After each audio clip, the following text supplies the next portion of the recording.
What began in June 2024 as a space to amplify autistic and neurodivergent voices has grown into something far bigger.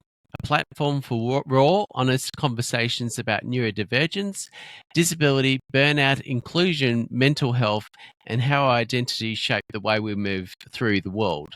From the start, our mission has been clear: to go beyond the headlines, beyond stereotypes, and explore the real lived experiences that often go unheard. Over the past year, we've spoken with parents, professionals, educators, advocates, and everyday people, all united by a commitment to building a more inclusive and accessible world. But what's mattered most is the community. Those of you who listen, share, and remind us, finally, someone gets it. Thank you for being here. This is just the beginning. Looking for authentic conversations that go beneath the surface? Tune in now to the Deep Dive podcast. Visit us at www.deepdiveau.net. That's deepdiveau.net. And follow us across your favorite platforms: YouTube, Instagram, LinkedIn, TikTok, and Facebook. Just search at the Deep Dive AU. Join us as we dive deep into stories of neurodivergence, lived experience, and creating a more inclusive world. The Deep Dive podcast. Conversations that matter. Stories that connect. This is the Deep Dive podcast. And here is your host, Michael Coles. Today I'm joined by two incredible guests, Amanda Trisdale and her daughter Leta Rundell from Leta's Tap Styles. Leta is a proud autistic teen, tap dancer and founder of Autistic Wings, proving if there isn't a space for you, you can create one. Together, Amanda and Leta co-host Leta's Tap Styles podcast, blending rhythm, advocacy and lived experience to build inclusive dance spaces that celebrate every body and every mind. Amanda and Leta, welcome to the Deep Dive. How does tap dancing serve as a form of stimming for autistic individuals, and what benefits does this provide? Speaking on Leta specifically, the movement and repetitiveness of tap dancing, especially the complicated three-point move that she does as a stim, it's like every other stim. The repetitive movement just helps, and it releases dopamine into the system, which helps calm down and regulate an autistic person who may be having a bit of a rough day or may just be having a normal day and just needs that dopamine boost. Okay, so in what ways can dance studios adapt their teaching methods to better accommodate neurodivergent dancers? I think there's a lot of a difference between what neurodivergent dancers need and neurotypical dancers need, though I do think a lot of the neurotypical dancers would benefit from it. Some of it is just understanding what autism and neurodivergency actually is. We've found throughout the years that a lot of them can pair it like, oh, every autistic kid is different. And then they turn around and they go, but I'm not going to see Leta's autism, because if I see her autism, I am making her autistic. That's not helpful. She is autistic no matter what you do. Some of it is understanding stimming is not a autistic person ignoring you. Stimming is just something we do. Eye contact is not necessary. I do not know why dance teachers and a lot of people think eye contact is necessary. If but you're already using your classroom for a diary book, I don't think anyone else needs the rest of the life story, because you're already telling me about your marriage problems. I'm not a freaking counselor. Somebody give me a freaking PhD and freaking blah blah blah already. I should explain that. Your autistic dancers and your neurodivergent dancers are going to remember that you brought in the issues you were having with your spouse into the classroom. We're really good at remembering details you didn't think we would remember. Make me a therapist already. I need a degree already. Okay, so what challenges do autistic dancers face in traditional dance environments, and how can these be addressed? It is a slew of issues. It is the simple things of not understanding autism. I know here in Colorado Springs, we have a lot of dance studios who think autism and Parkinson's disease are the exact same thing. They are not anywhere close to the same. So they're trying to teach their autistic dancers like they're Parkinson's patients. a lot of interacting with the parents and the students once they're old enough to advocate for themselves to find out what that individual student needs. It is as much simple as, and I was talking to someone else about this, and I think everyone who's autistic knows that fluorescent lights make a sound. And the number of dance studio teachers and owners who do not know that fluorescent lights make a sound shocks me, because it makes a sound and it is an annoying sound. And it's and sensory issues are not just touch and sound and light. They're very complicated. Plus you have the speech and language issues. You probably have to come on board to the autistic person's team and think of yourself as part of their team and not as someone who's outside the team. Okay, so how does creating a dance space specifically for neurodivergent individuals like the Autistic Wings dance company impact participants' confidence and self-expression? We don't give people depression at a young age. Yeah. I should explain the 13-year-old there. Because we understand autism, and we're not just coming at this from dance, but we're coming at this from reading, the latest neurological journals, reading the latest speech and language pathology journals, reading the latest OT. We can bring all of it in, and we're not fighting with their autism, so they get to grow and be excited about things. And we just had a student this week who did something that for a neurodivergent student would have been absolutely impressive. They actually mastered turning, which is impressive anywhere in dance, but they did it in less than 4 months. And he's a level 3 ASD dancer. And I'm having to sit there because he was excited. His parents are excited. And I'm sitting there going, hi, you don't understand. I have not seen neurotypical dancers do that. So you should be even more excited because you did something you shouldn't be able to do as a typical person. Okay, so what role does rhythm? Yeah, it does make sense.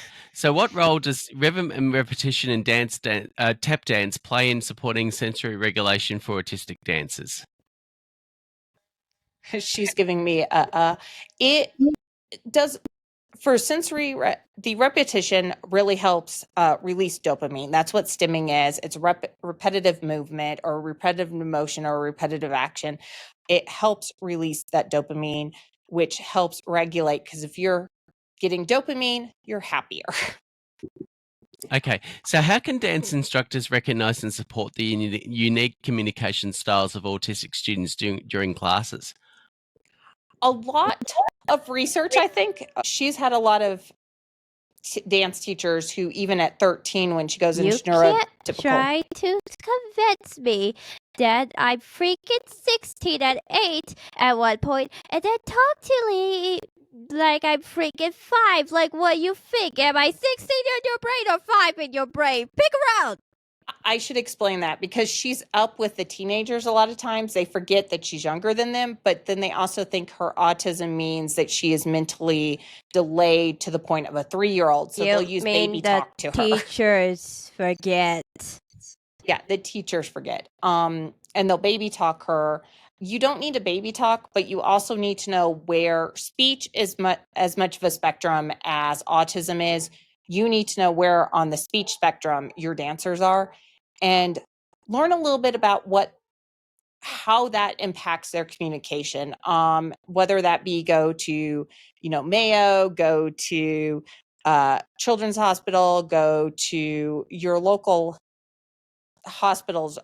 On their websites have tons of information on that, and even asking the parents what exactly a child's secondary speech diagnosis can get you a lot closer to being able to communicate with them.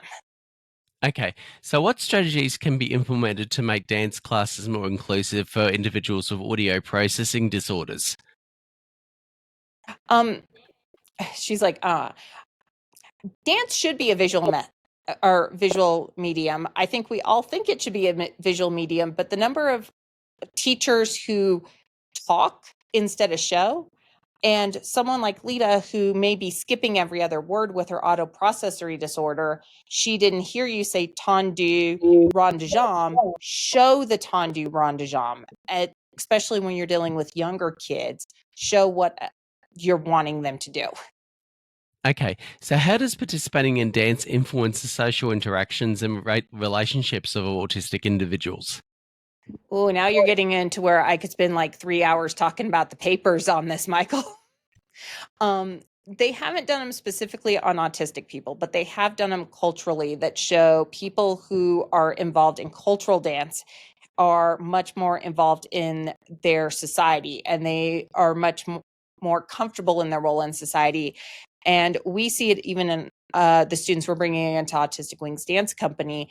The more they're dancing, the more confident they are, the more they understand society as a whole, the more they understand just life, because dance is a language we can all speak.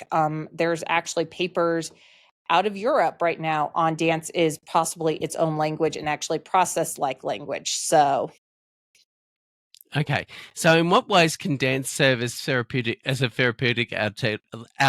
I'll start again. In what ways can dance serve as a therapeutic outlet for managing the challenges associated with autism? the ability, once you start freestyling or start improving, to just move with the music absolutely positively helps regulate a lot of these kids. Ignoring all the other therapeutic benefits, dance, is extremely therapeutic for language processing, which sounds crazy, but again, there's lots of papers over in the evolutionary biology realm showing that dance and language are that closely related. A lot of the movement helps with the regulation, and it also helps just with having a form of expression and an outlet for your emotion, just like it does for the neurotypical kids. Okay, so how can broader dance community foster a more inclusive environment that celebrates neurodiversity? Understanding neurodiversity, I think, is the number one thing. I think a lot of them have the heart. A lot of these dance studios who are like, we are inclusive, they probably need to bring someone in who is autistic and listen to them, or who is neurodivergent, because it's not just the autism that causes issues. It's the dyslexia even causes you having to learn how to pirouette differently than everyone else. It's the autoprocessory issues cause issues with stuff. And I think if they'd start listening to the community versus saying, well, I have a heart for this and I know what they need, that would really help with the inclusivity, because telling someone what they need isn't necessarily inclusive as you think it is, Okay, if that makes any so sense. it makes perfect sense. So, what are the benefits of incorporating visual aids and alternative instruction methods in dance classes for autistic learners?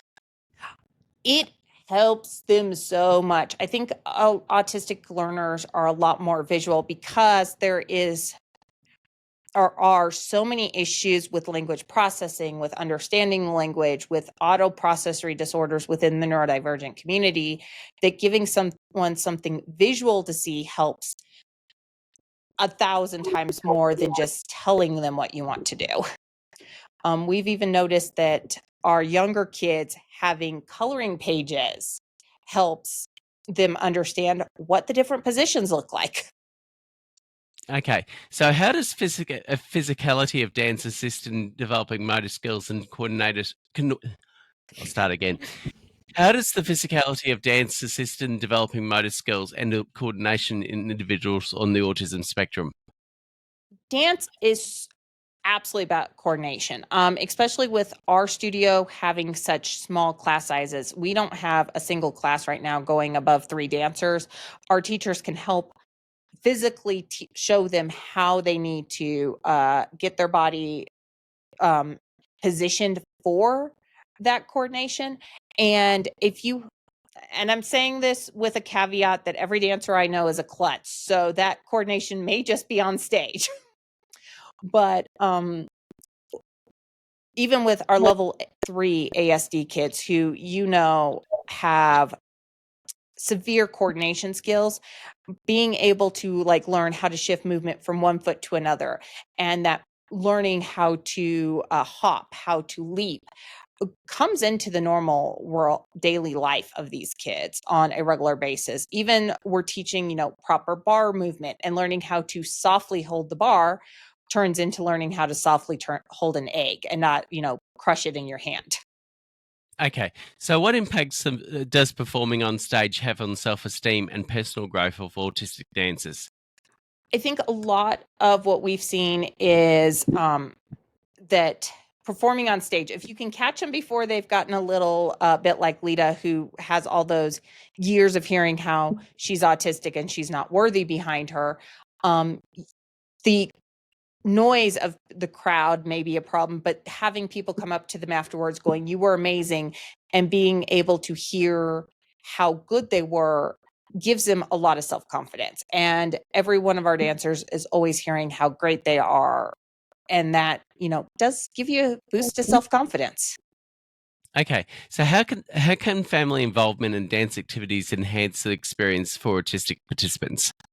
Oh, now she's like, now you're coming into another anthropology and bioevolutionary, and the neurology guys have paper after paper on this for typical people. So I'm just going to assume it works the same way with autism, but having the family involved seems to make it easier for the dancer to understand what they're doing a lot of times, because sometimes they're not quite getting what our teachers are saying, but especially with our kids who have more vocabulary hurdles and more language hurdles, they're used to dealing with mom and dad. They're used to communicating with mom and dad, so they can look to mom and dad to see what they were asked to do and then go ahead and do it. And then they start, looking more and more towards the teacher. But having mom and dad involved, having that entire community involved, and having people who are lifting them up helps them understand that this is a safe place for them to be able to learn these movements. What lessons can be learned from neurodivergent dancers that can enrich the practices of dance education as a whole? It sounds crazy, but maybe realize all of your dancers are individual and they're not all cookie cutters.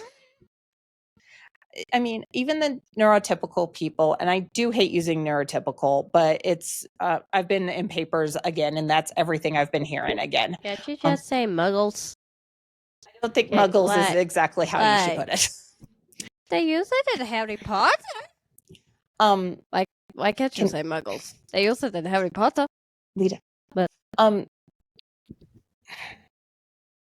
a lot of understanding that your dancers, people do need to see. It's not just neurodivergent people who need to see. If you're trying to put together an complicated piece of choreography, maybe film it for your dancers to take it home and watch it. Let your dancers film their choreography from class to take home and watch.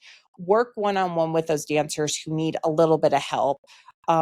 Some of the things that we do where we're like physically touching dancers to show them the movement, that helps traditional dancers just as much as it helps our dancers. And really, they are not all cookie cutter dancers. Each kid, each dancer is a human being, and each human being is different. And one last question we like to ask every guest here on the Deep Dive podcast.